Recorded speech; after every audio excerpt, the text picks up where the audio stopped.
Hey Math Marvels, here's a quick video how to attach your iXL to your Google Classroom. It'll connect it with a link and it's super easy. So if you just log into your iXL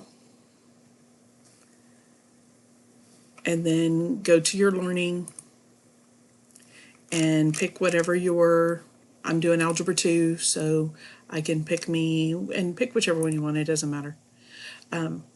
Once you're on whichever topic that you want to have assignment that you want the kids to work on, if you scroll down to the bottom over here on the right hand side, there's 3 little dots that you can click. The bottom one is Google Classroom. If you click on that, it will bring up your classroom and then you can choose whichever classroom. I have a dummy classroom, so I'll pick that one for you guys.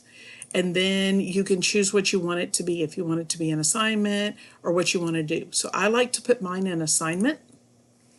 And then when I click go, it takes me straight to my Google Classroom assignment. I can call it whatever I want.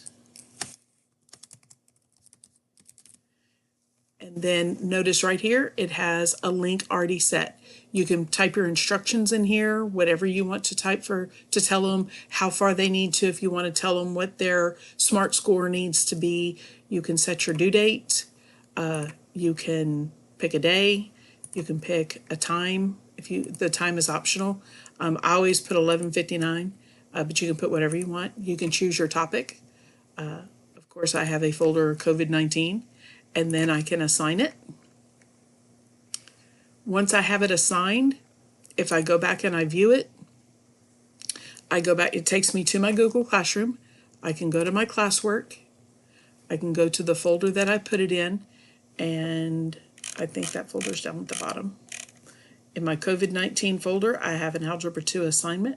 If I click on that assignment, it opens it up.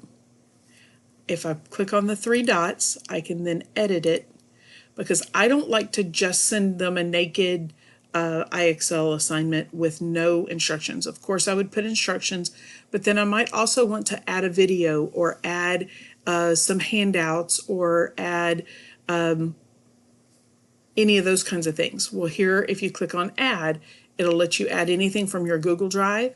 If you have a link to a Hangout, because I like to remind mine of my Hangouts, I can copy that link and paste it right there. I can copy my video link from my YouTube channel and paste it right there. Anything I want. I don't use the YouTube button, use the YouTube link, and then it will link it straight to your video. You can go back and change any of these things that you want, and then when you save, it will save it for them in their folder. Okay, so hopefully that's helpful. If you need anything, let us know, and hope to see y'all soon. Hope your distance learning is going well. Good luck.